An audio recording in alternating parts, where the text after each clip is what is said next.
Pour la première étude biblique de cette année 2021, nous voulons saluer d'abord l'auditoire de l'Église du Christ de Montréal ici en ligne ce matin, mais aussi tous nos amis, tous nos collègues avec qui nous professons les mêmes noms, aussi loin qu'ils sont, et tous les frères et sœurs dans le Seigneur.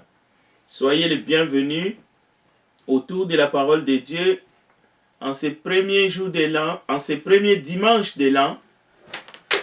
C'est un privilège, c'est un bonheur que nous soyons tous réunis autour de la parole de Jésus-Christ notre Seigneur. C'est un grand privilège aussi. Voilà pourquoi nous allons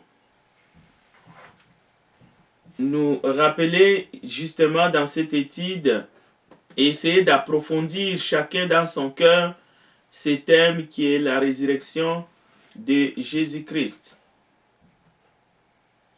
Dans Matthieu chapitre 28, la parole de Dieu nous dit: après les sabbats, tôt le matin, les deux Maries vont voir le sépulcre de Jésus.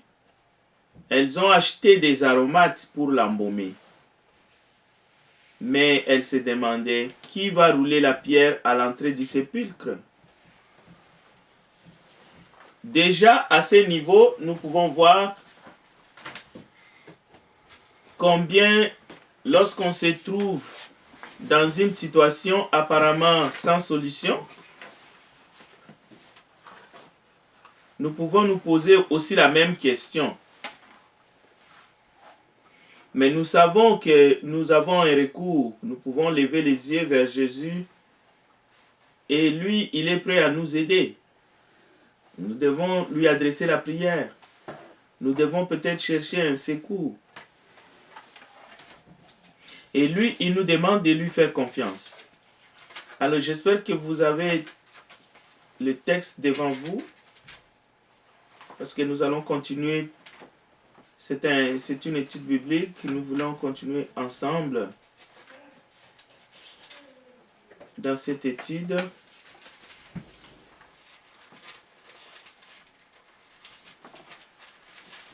Les sujets de la résurrection, certains ont fait des controverses là-dessus, parce que dans les textes, on trouve aussi ceux qui doutaient ou qui ne croyaient pas. Et aussi, il y en a ceux qui ont oublié. Ceux qui ont oublié. C'est ce que nous allons voir. Déjà au verset 2. Et voici,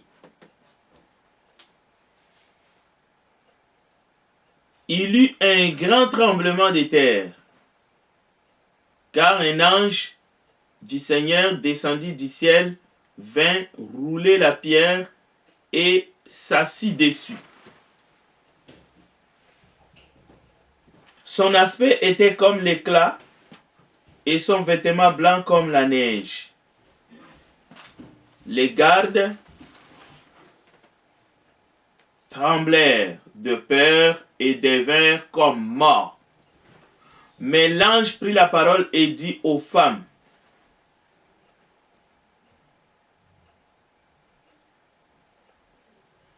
pour vous, ne craignez point, ne craignez pas, car je sais que vous cherchez Jésus qui a été crucifié. Il n'est point ici, il est ressuscité, comme il l'avait dit. Venez, voyez les lieux où il était couché. Et allez promptement dire à ses disciples qu'il est ressuscité des morts. Et voici, il vous précède en Galilée. C'est là que vous le verrez. Voici, je vous l'ai dit. Donc, déjà, nous pouvons nous réconforter comme les deux femmes. L'ange leur dit: pour vous, n'ayez pas peur. Mais ce n'était pas pareil pour les soldats. les soldats, eux, pouvaient trembler. Nous entendons parler des tremblements de terre dans ce monde, mais ces tremblements de terre de ce premier jour de la semaine, les jours où Jésus est sorti du tombeau, étaient différents. Et les femmes qui se disaient, mais comment nous allons faire? Parce que la pierre qui fermait les tombeaux était tellement lourde. Qui allait rouler cette pierre pour nous? Et voilà un tremblement de terre provoqué par celui qui a créé les montagnes, les grosses pierres et les petites, les lacs, les océans. Il a envoyé un ange qui a roulé la pierre. La terre a tremblé. Mais c'est vrai que la terre peut trembler encore. Mais les paroles de l'ange nous interpellent. Pour vous, pour les deux femmes, n'ayez pas peur. Ne tremblez pas. Donc,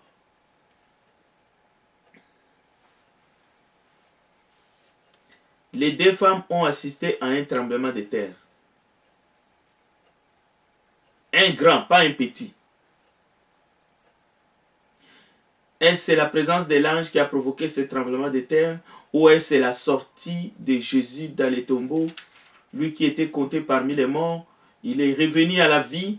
Est-ce que c'est ça qui a tremblé, qui a fait trembler la terre? Ou est-ce que c'est seulement la grosse pierre, lorsque roulée par l'ange, qui a fait trembler la terre? Mais une chose que nous savons, c'est que les gardes, eux aussi, ils ont tremblé de peur. Ils n'ont pas tremblé parce que la terre les a fait trembler. Parce que lorsque la terre tremble sous nos pieds, nous pouvons tomber. Mais la parole de Dieu est précise. Ils ont tremblé. Vraiment, ils avaient peur. Mais un des anges dit aux femmes, n'ayez pas peur, car je sais que vous cherchez Jésus, celui qui a été crucifié. Donc nous avons la confirmation ici de la crucifixion de Jésus-Christ par un être vivant mais différent de l'homme, un ange. C'est un des anges qui dit que Jésus qui le confirme. Parce que nous n'avons pas été les jours de la crucifixion, mais nous avons un témoignage d'un ange qui déclare que Jésus a été bel et bien crucifié et à Jérusalem. Et l'ange dit, il n'est pas ici, car il est ressuscité. Comme il avait dit, venez voir l'endroit où le Seigneur était couché. Matthieu 28, verset 6. Donc, on voit que elles ne peuvent même pas, les deux femmes, embaumer le corps du Seigneur. Le Seigneur n'a pas disparu, il est ressuscité. Le Seigneur n'était pas disparu dans le tombeau. Non, il est sorti du tombeau, il est ressuscité. Alors, elles sont quand même terrassées par la peur.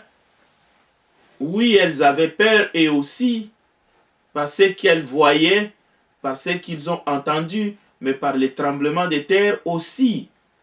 Alors l'ange leur dit au verset, dans Luc chapitre 24, cette fois-ci, nous allons aller faire la démarche ensemble.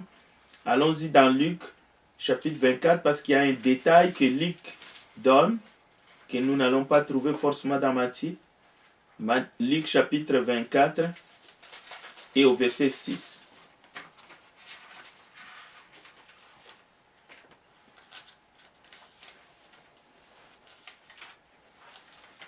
Il n'est point ici, mais il est ressuscité. Souvenez-vous de quelle manière il vous a parlé lorsqu'il était encore en Galilée et qu'il disait, il faut que le Fils de l'homme soit livré entre les mains de pécheurs qu'il soit crucifié et qu'il ressuscite le 3e jour. Et elle s'est ressouvie des paroles de Jésus. Souvenez-vous. Bon, ça peut arriver à nous aussi d'oublier peut-être quelques paroles du Seigneur que nous avons lues. Par contre, les femmes l'ont entendu. Mais on dirait qu'elles ne se souvenaient plus. Dépassées par des événements, peut-être dépassées par tout ce qui arrivait, par l'arrestation et finalement la crucifixion. Mais l'ange est venu pour le leur rappeler. Mais aussi pour rappeler à ceux qui ne sont pas là, ses frères, les autres disciples. Alors elles se souviennent des paroles de Jésus. Et l'ange leur dit d'aller annoncer aux disciples que Jésus est ressuscité, qui les attend en Galilée. Alors le texte est clair là-dessus, rempli de peur et de joie. Donc, même les peurs peuvent se transformer, ces sentiments de peur peuvent se transformer en des sentiments de joie. C'est ce qui est arrivé à ces deux femmes. Elles ne marchent pas, mais elles courent. Je crois que vous avez entendu comme moi. Elles courent. Elles ne marchent pas. Les femmes courent. Pourquoi? Parce qu'elles sont remplies de joie, en tout cas une joie débordante. La peur ou les peurs sont en train d'être dissipées. Mais elles courent pour informer les disciples qui ne les croiraient pas. Les disciples ne vont pas croire lorsqu'ils vont entendre les femmes leur raconter que Jésus est réellement ressuscité. Bien que les disciples ont entendu Jésus parler aussi lorsqu'il était en Galilée de sa mort, de son arrestation, de sa résurrection. Alors, nous aussi, comme Pierre et Jean, qui ne croient pas, mais qui se lèvent quand même pour courir au tombeau, parce qu'ils veulent aller vérifier. Mais aujourd'hui, à nous qui ouvrons les pages de la Bible, nous n'avons nulle part à aller courir pour aller vérifier ces paroles. Ces paroles nous sont témoignées par ceux qui l'ont vécu. Et grâce à Dieu et à son esprit, nous avons sur des pages blanches et avec de l'encre noire. Mais est-ce que nos cœurs vont s'élever pour que ces paroles deviennent vie? Pour que nous croyions véritablement, parce que c'est un test de foi. Oui, beaucoup disent, je crois en Jésus. Ou je les sers, je les suis. Mais lorsque des situations difficiles arrivent, des situations catastrophiques arrivent, Jésus nous demande encore la même question. Croyez-vous réellement que je suis? Croyez-vous? Est-ce que vous me faites confiance que je suis le maître de toutes circonstances et de toutes situations? Que je suis le maître de votre vie? Croyez-vous que c'est moi qui suis votre créateur?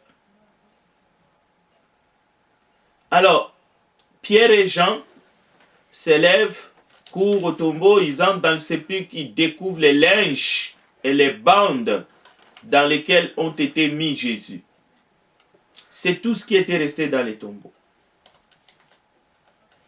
Simon-Pierre vit les bandelettes posées par terre, le linge qu'on avait mis sur la tête de Jésus. Jésus n'était pas avec les bandes, mais seulement c'était enroulé à un endroit à part. On peut lire ça dans Jean chapitre 20, verset 6. Pierre peut se poser pas mal de questions dans sa tête, dans sa mémoire. Est-ce que son corps avait été volé? Malgré les témoignages de femmes jusque-là, parce que déjà Pierre n'a pas cru les femmes. Mais au tombeau, plusieurs pensées lui traversent la tête. Il se peut qu'on a volé son corps. Surtout que l'idolâtrie battait son plein à l'époque. Les linges n'auraient pas été pliés et laissés dans les tombeaux si on était venu voler son corps. On emporterait les corps et les linges. Donc,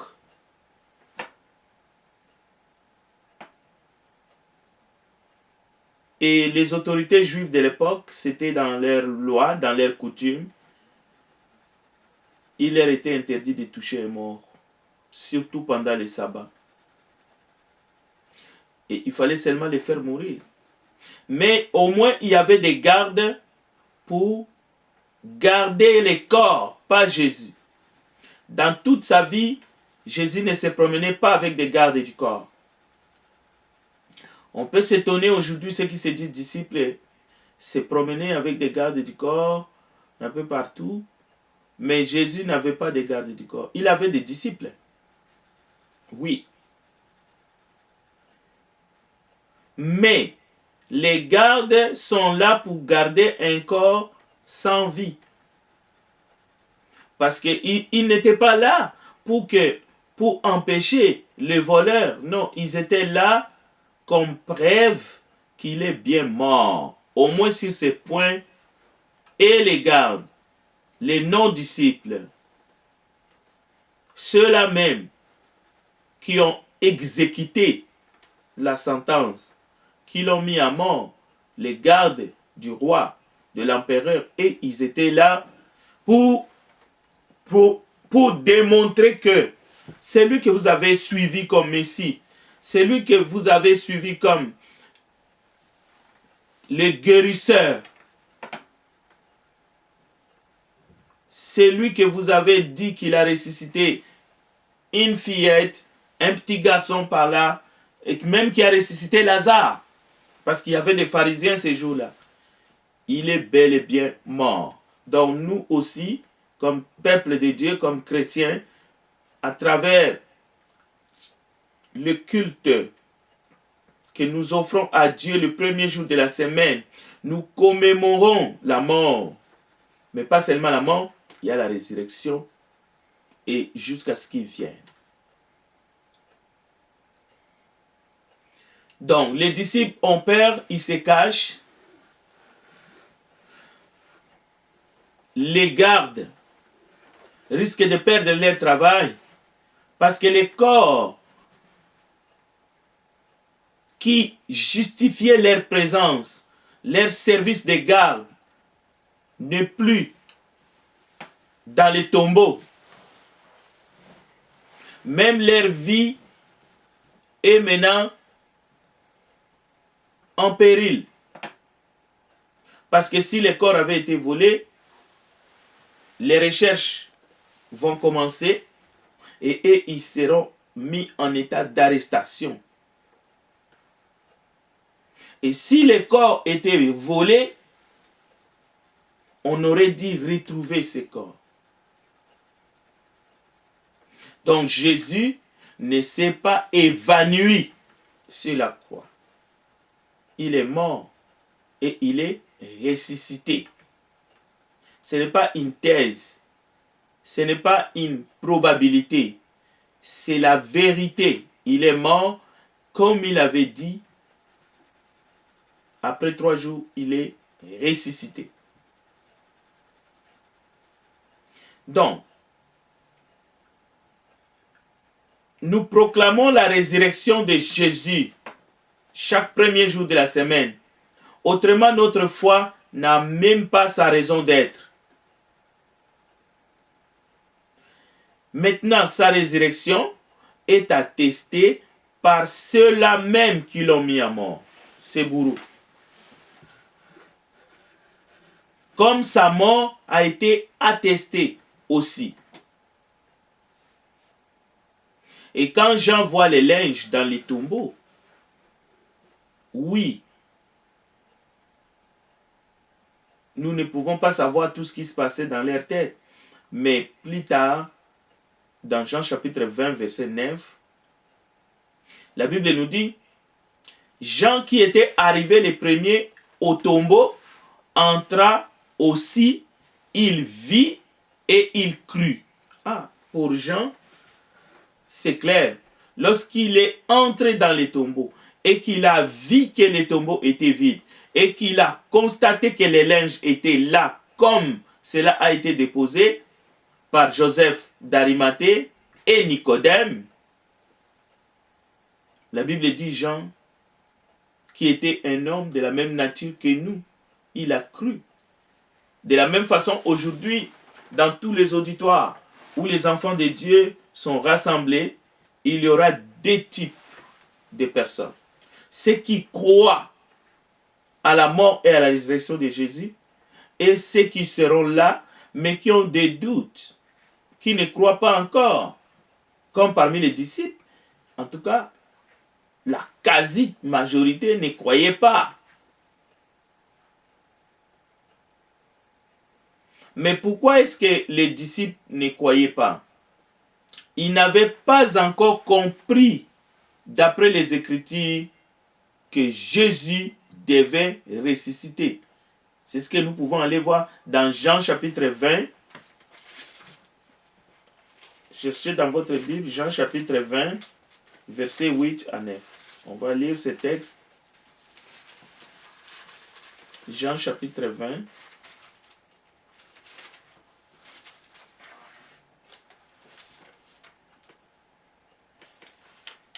Alors, le verset 8, l'autre disciple qui était arrivé le premier au sépulcre entra aussi et il vit et il crut. Car il ne comprenait pas encore que selon les Écritures, Jésus devait ressusciter des morts.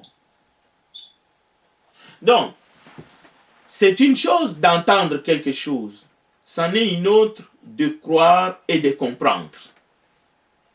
Mais lorsque nous croyons et nous comprenons, après avoir entendu de nos oreilles, à ce moment-là, c'est comme si nous avons mangé de la nourriture, nous avons mâché et nous avons avalé, et maintenant la nourriture est vraiment dans notre sein. Nous sommes ravitaillés avec les vitamines, avec les ci, avec les ça, avec les fibres et tout ça là. Donc notre corps est en vie.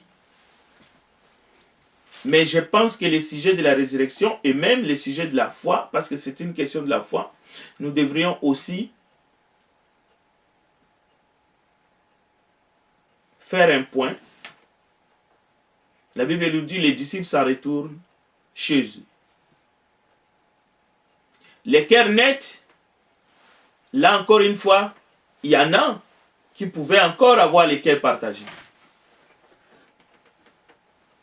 Mais pendant ces temps, alors que les disciples retournent, la Bible nous dit que quelques hommes de la garde annoncent aux principaux sacrificateurs ce qui vient de se passer. C'est-à-dire, ils vont annoncer l'heure juste. Ils vont dire, la terre a tremblé. Si vous qui étiez à la maison, vous n'avez pas senti, nous étions dehors, la terre a vraiment tremblé parce que c'était un tremblement de terre qui était quand même, on ne sait pas de combien d'amplitude, on ne sait pas, mais ça a secoué. Mais la terre peut trembler, cela ne veut pas dire qu'on sait pourquoi la terre a tremblé. On ne sait pas. Alors, les soldats vont faire leur travail, ils vont donner la version correcte, exacte de ce qu'ils ont vu, même s'ils étaient comme morts. Mais, vous savez, nous avons les yeux intérieurs. Et lorsque Dieu se manifeste, il peut se manifester. Jean était en extase. Cela ne veut pas dire qu'il ne voyait pas ce qui se passait autour de lui lorsqu'il a été enlevé dans l'Apocalypse. Il était tombé comme mort, mais il voyait. Parce que nous avons les yeux de la chair, mais nous avons aussi les yeux intérieurs. Nous pouvons voir. Comme lorsque nous dormons, nous voyons, nous rêvons. Vous pouvez dormir, mais en même temps, votre homme intérieur, vous pouvez fermer les yeux là où vous êtes et vous pouvez voir là où votre voiture est garée. C'est possible. Ce n'est pas sorcier, ça. Parce que vous savez, votre mémoire peut être toujours active, même si vous dormez et vous pouvez voir. Et si Dieu veut se manifester, il se manifeste à son peuple. Dieu est esprit. Dieu se manifeste à notre esprit. Amen. Bon.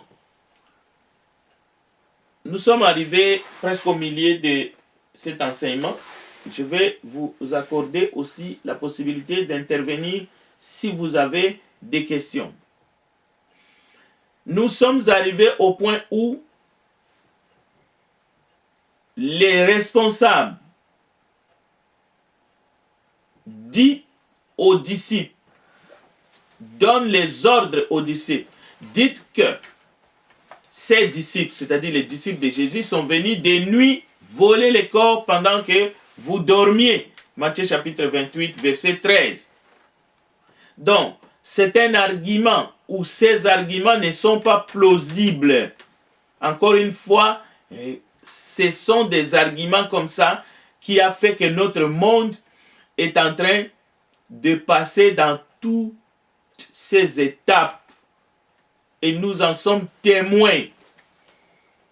Lorsque la vérité est occultée, lorsqu'on cache la vérité et on essaye de dire des mensonges, voilà ce qui va arriver. Le monde est pollué par des déclarations qui ne sont que de vaines paroles et qui ne sont même pas des demi-vérités. Alors le monde est rempli de mensonges. Alors, Matthieu 28, verset 13, dites que ces disciples sont venus de nuit voler les corps pendant que vous dormiez. Donc, il y a plusieurs mensonges là-dedans. Les soldats ne dormaient pas, mais il faut qu'ils disent qu'ils dormaient. Que les disciples de Jésus sont maintenant devenus des voleurs, mais ils ne se sont pas levés la nuit pour venir voler les corps. Et les corps est, soi-disant, d'après les mensonges, un tissu de mensonges que le corps a été volé. Alors, la première question. S'ils dormaient, les soldats, comment auraient-ils pu savoir qui avait volé Jésus? S'ils dormaient. S'ils dormaient, comme les responsables religieux sont en train d'insinuer, comment est-ce qu'ils ont su et comment est-ce qu'ils ont vu que ce sont des disciples de Jésus qui sont venus voler les corps? Donc, le mensonge n'est qu'un mensonge. Bon, maintenant, c'est les implications de cette mort qui comptent. Vraiment ce matin, pour chacun, pour nous tous, mais pour ce monde, pour nos autorités, pour quiconque. C'est cette mort, c'est les implications de cette mort qui comptent vraiment. Alors, par sa mort, Jésus a vaincu Satan, mais définitivement. Satan essaie de cacher cette victoire. Cette victoire contre lui. Mais cette victoire pour nous, pour quiconque veut croire.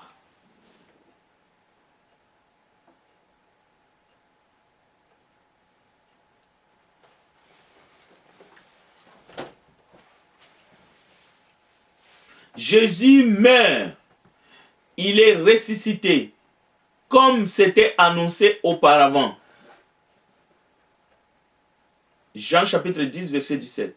Le Père m'aime parce que je donne ma vie pour la reprendre ensuite. Personne ne me l'enlève, mais je la donne de moi-même. Jean 10, 17. Nous allons d'abord nous arrêter ici.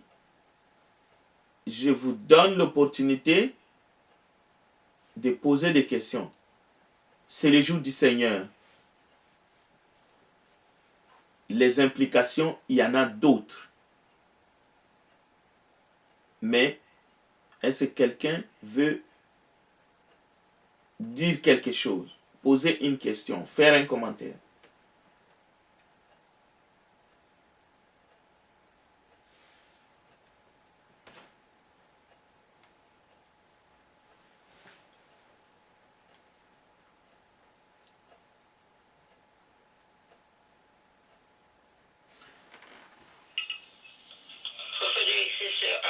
Oui, vas-y, Séram.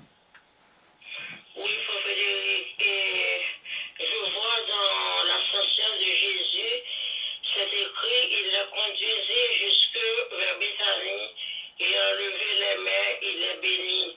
Pendant qu'il les bénissait, il se sépara d'eux et fut enlevé au ciel. Pour eux, après l'avoir adoré, il retournait à Jérusalem avec une grande joie. Et ils étaient continuellement dans le temple, louant et bénissant Dieu. Mais il faut faire, puisque Jésus, lui, il a levé les mains, il rend l'action de grâce sur les disciples, normalement, alors je demande, parce que l'Église catholique le font, les protestants le font, normalement, je demande pourquoi nous autres, nous ne le faisons pas. Très bonne question, Séran. Vous avez lu dans quel passage? C'est Luc chapitre 24, au verset 50 jusqu'au verset 53. Très bien. Ok, gardez bien ces passages-là. Je retiens que ils élevèrent les mains avec une grande joie. C'est bien ça? Oui, Luc chapitre 24. Je vais aller chercher le texte.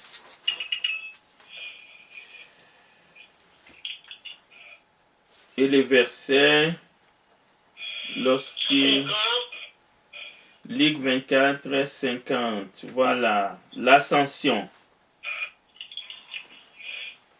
Pendant qu'il les bénissait, donc c'est Jésus qui les bénissait, il se sépara d'eux et fit enlever au ciel. Maintenant, eux, après l'avoir adoré, ils retournaient à Jérusalem avec une grande joie.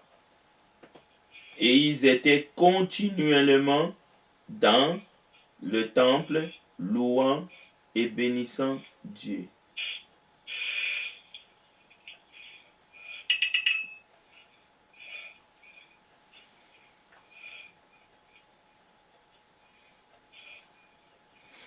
Donc, Jésus, oui, a béni les disciples.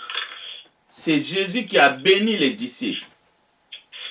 Et il a, en les bénissant, il a fait le signe de lever la main. Et ce n'est pas la première fois.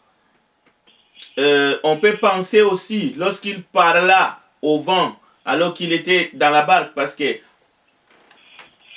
ils s'enfonçaient, ils ont crié Seigneur. La Bible nous dit, Jésus s'est mis debout et parla au vent. Il peut lever la main. Souvent, Jésus levait la main. Comme Moïse a levé les bâtons aussi. Dans plusieurs. Ce sont des signes, ce sont des symboles. Ce sont des gestes. Maintenant, ce que je retiens vraiment ici dans Luc chapitre 24,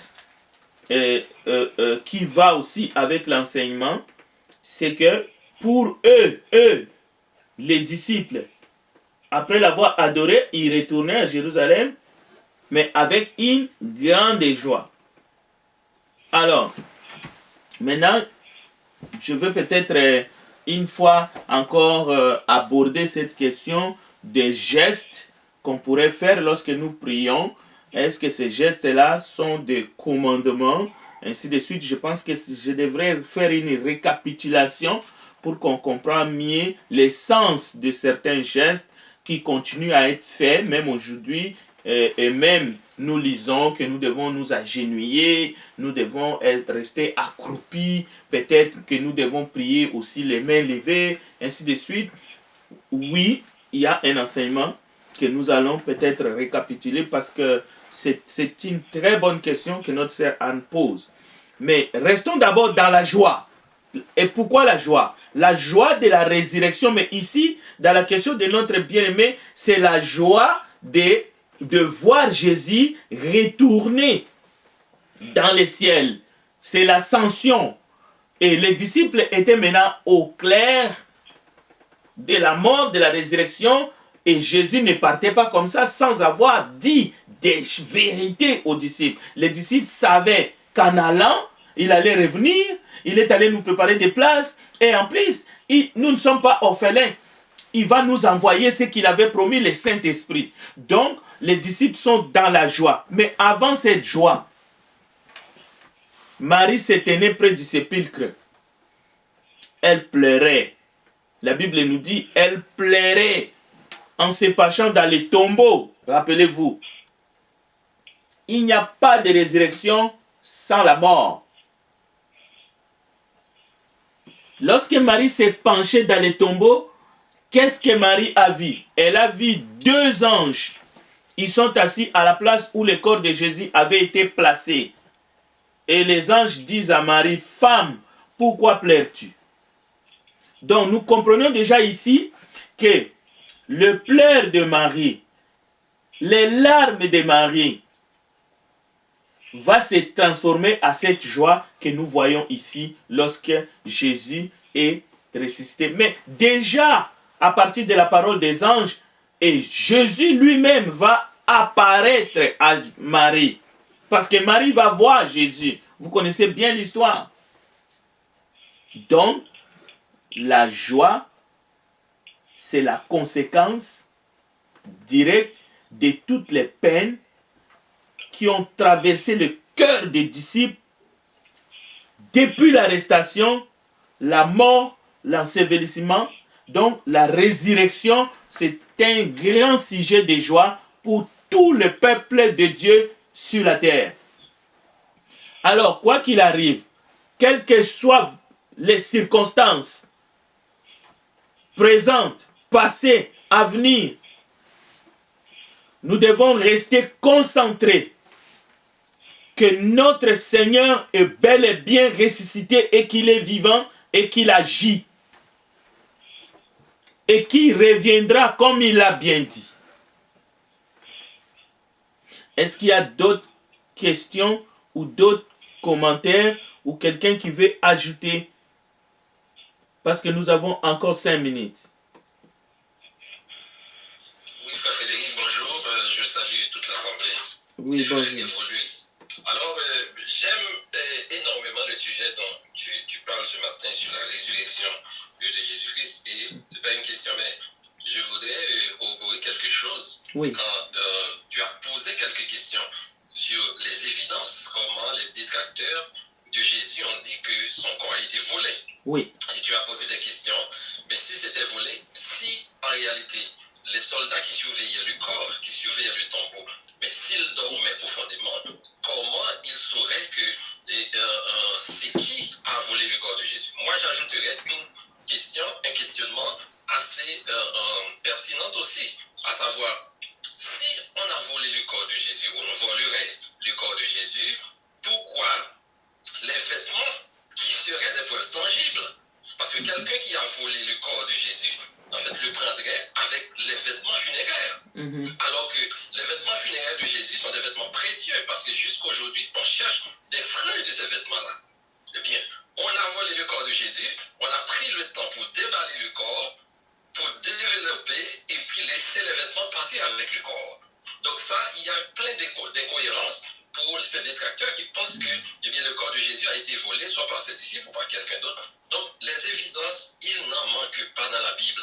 Il n'en manque pas sur le plan historique que Jésus était mort. Sa mort a été constatée, comme tu l'as dit, et sa résurrection a été aussi constatée, que ce soit par les croyants ou les non-croyants, et avec la plus grande chose, lors de sa montée au ciel, eh bien, on l'avait vu et il reviendra comme on l'avait vu.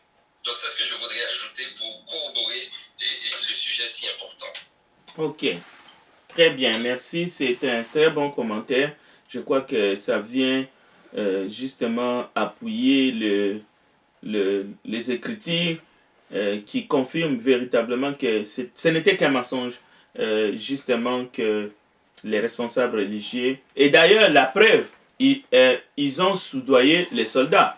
Donc, si Jésus n'était pas réellement ressuscité, pourquoi donner de l'argent aux soldats aussi?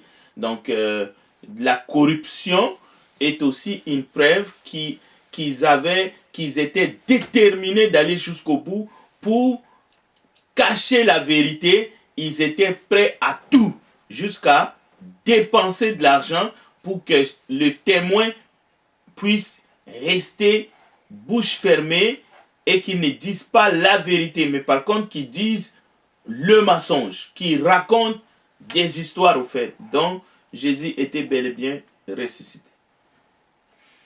Alors, il nous reste quelques minutes. Si vous avez encore des commentaires, sinon, on pourrait s'arrêter là. Oui. Oui. Ah, Frère Kerley. Oui, allez-y. Oui. Alors, c'est une question. Frère Frédéric, dans l'histoire de Lazare et l'homme riche, après leur mort, on dit que Lazare est allé dans le sein d'Abraham. Et l'homme riche, lui, il est allé dans les tourments. Mais Jésus a dit à l'homme qui a sa droite, aujourd'hui, tu seras avec moi dans le paradis. Est-ce qu'il y a une différence entre le sein d'Abraham et le paradis que Jésus a promis avec l'homme qui était à sa droite? Merci. Merci pour la question.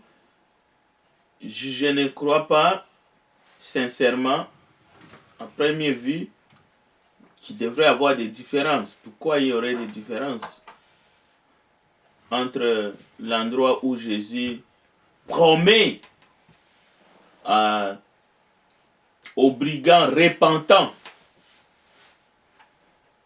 et l'endroit où était Lazare? Il n'y a aucune différence. Simplement parce que si on écoute ce qu'Abraham dit,